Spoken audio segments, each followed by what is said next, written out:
BJP की महिला नेता कर रही लड़कियों की सप्लाई। ऑन डिमांड विदेशों से मंगाई जा रही लड़कियां। नेताओं के लिए स्पेशल स्पा सेंटर भी होंगे बेनकाब। इसको भी आप वोट खरीदने का माध्यम कहते हैं तो विपक्ष बोलता रहे, हमारी तो श्रद्धा है कि गरीब महिलाओं को एम्पावर करने से नेक्स्ट जनरेशन पढ़ी लिखी होती है, क्योंकि महिला सबसे ज्यादा चिंता अपने बच्चे की है। हमारे मुकेश सहनी भैया जिंदाबाद, मदन सहनी भैया सॉरी और हमारे गोरखपुर के सांसद आप पता नहीं कौन सा समोसा खाते हैं। झूठ बोलने में मोदी जी से आगे तो नहीं जाएंगे रवि किशन। अरे इतने बड़े आविष्कार है, कह रहे थे रिमोट का, लहंगा का 50% मिल गया।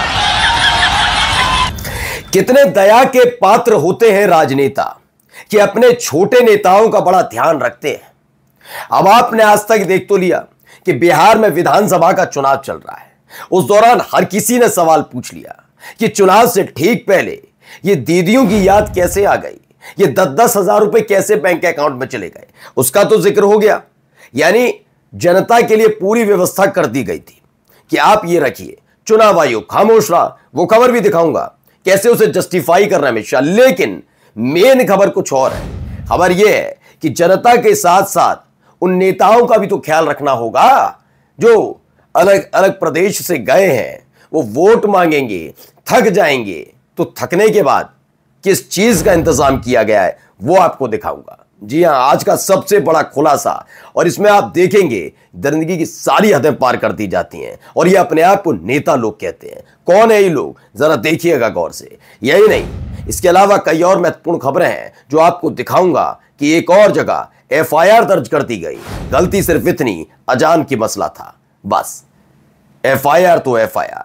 और आपको यह भी दिखाऊंगा योगी आदित्यनाथ की यशस्वी तेजस्वी पुलिस के एक अधिकारी की हरकत, जिस पर सुप्रीम कोर्ट ने जब चाबुक चलाया तो आए आए काय काय करने लगे। नमस्कार, मैं हूं प्राज्वल गौतम और आप देख रहे हैं the live TV. The live TV, सच सबसे आगे। सबसे पहले ये खुलासा दिखाने जा रहा हूं। ये खुलासा देखिए, बड़ा मसला है। जरा से पहले बीजेपी की महिला नेता कर रही लड़कियों की सप्लाई। ऑन डिमांड विदेशों से मंगाई जा रही लड़कियां। नेताओं के लिए स्पेशल स्पा सेंटर भी होंगे बेनकाब। बिहार, झारखंड और दिल्ली तक फैला है नेटवर्क। देखिए ऑपरेशन डर्टी पॉलिटिक्स।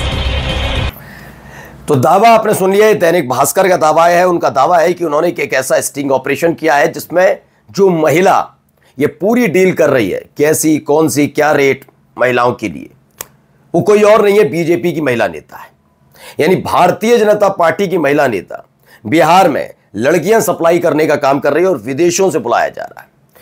मैं तो कह रहा हूं कि वो भाई साहब थे, वो बता रहे थे कि इंटरनेट सस्ता करके उन्होंने रील्स के लिए रोजगार दिया। ये वाला रोजगार भी अलग से खुलवाया है क्या?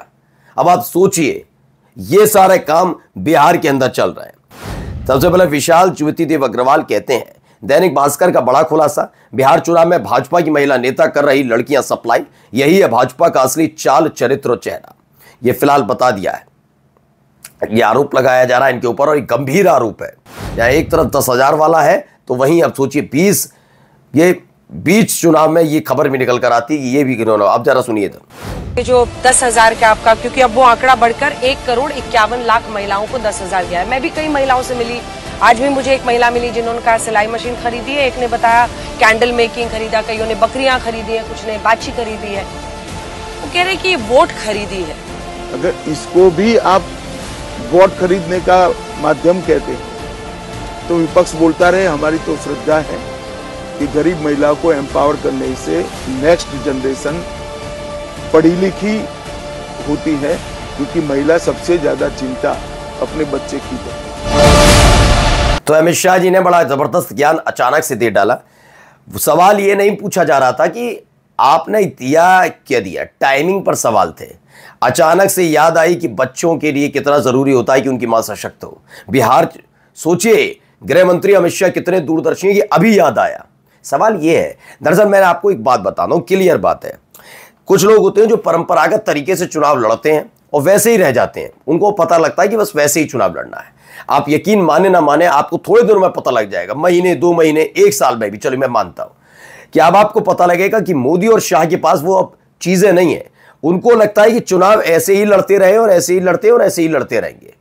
उनको इसके बारे में पता ही नहीं है कि चीजें बदल चुकी हैं, जनता जाग चुकी है। आप जिस तरह की बातें कर रहे हैं, आपकी हंसी उड़वा रही है, आपकी पोल खोल रही है। ये पहले करते थे तब चीजें अच्छी लगती थी, लोगों को विश्वास करते थे। अब इनके पास नई चीज नहीं है, यकीन मानकर चलिए।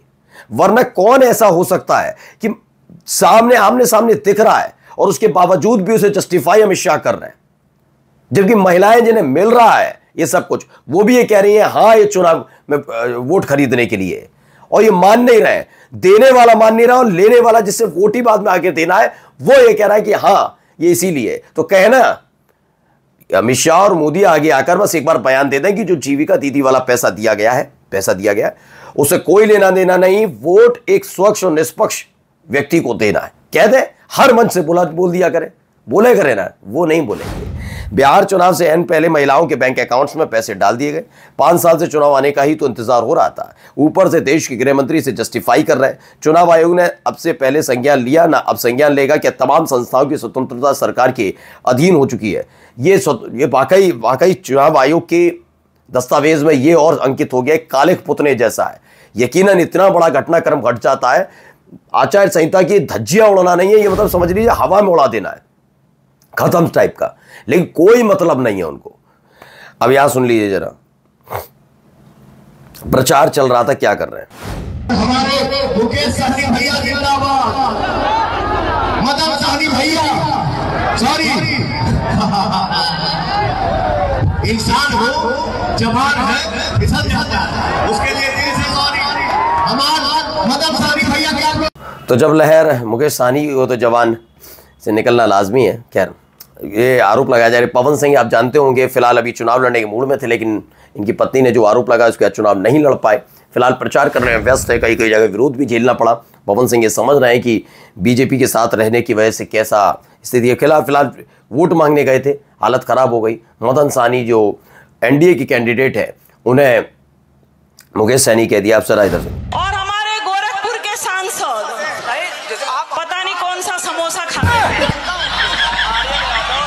झूठ बोलने में मोदी जी से आगे तो नहीं जाएंगे रवि किशन। फिर अरे इतने बड़े आविष्कार है, कह रहे थे रिमोट का, लहंगा का 50% मिल गया। पता नहीं कौन सा सस्ता नशा करते हैं। हमको लगता है कि 44 करोड़ का गांजा उतरा था भैया, और कहीं पूरा समोसा के साथ लपेट कर कहीं हर हर महादेव तो नहीं कर दिए हैं। काजल निषाद ने बड़ा जबरदस्त तरीके से, समाजवादी पार्टी के नेता है।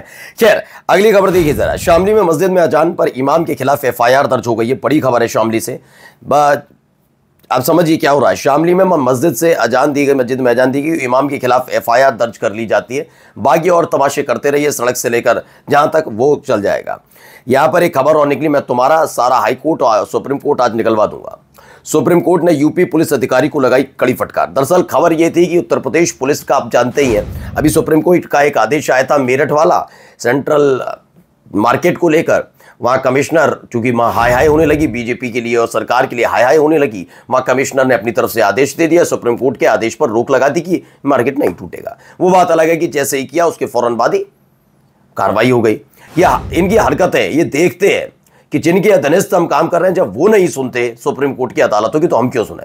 तो एक ऐसा ही व्यक्ति है। सुप्रीम कोर्ट ने उत्तर प्रदेश के प्रतापगढ़ के एक पुलिस स्टेशन के एसएचओ पर कड़ी कार्रवाई की है। एसएचओ ने कोर्ट के आदेशों को मानने से साफ इनकार कर दिया था। इतना ही नहीं, उन्होंने याचिकाकर्ता को गिरफ्तार किया और मारपीट भी की, जबकि कोर्ट ने पहले ही उन्हें ऐसा कोई भी कदम उठाने से मना किया था। एसएचओ ने कोर्ट के आदेशों को मानने से साफ मना करते हुए कहा, मैं किसी सुप्रीम कोर्ट का आदेश नहीं मानूंगा, मैं तुम्हारा सारा हाई कोर्ट और सुप्रीम कोर्ट निकाल दूंगा आज। ये ललन पोस्ट की खबर है, बताया जा रहा। और जाते जाते खबर जरा देखिए, सीएम योगी को मारने की धमकी देने वाले को पुलिस ने धर दबोचा है।